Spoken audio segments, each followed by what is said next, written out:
I'm Scott from Green Scott. What I'm doing is actually rejuvenating this lawn. Got rid of a lot of the pine needles, which are pretty acidic. They're about almost 4 on the pH scale, so raked up all those, got rid of them, threw in a little bit of topsoil here.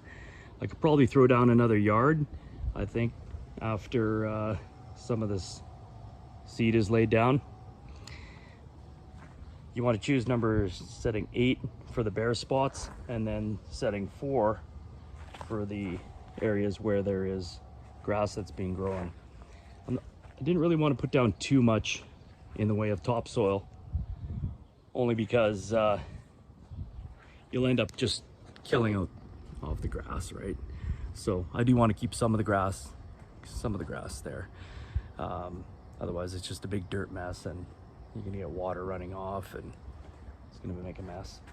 Other than that, I did do the aerating prior to putting down the garden mix because I want that to kind of recomposite the soil structure, I guess. I want that soil to kind of be driven down so that the new seedlings can actually grab some really good soil and kind of take root. I did go over the area twice with the Green Scott aerator, and that is a core aerator. You could also use a spike aerator or a pin aerator. I couldn't see either one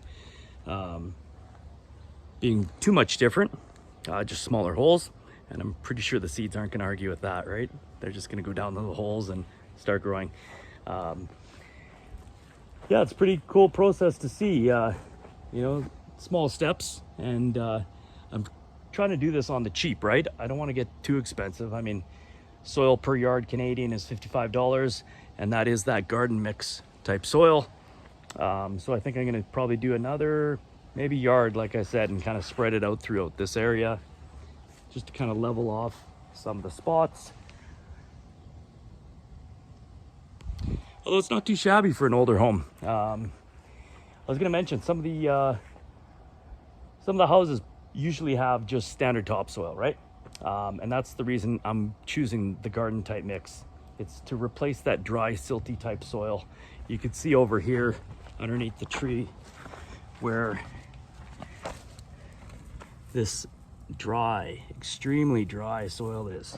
And then in comparison to over here, which is the garden mix, so much more darker, and it actually holds a lot more of the moisture overnight, right?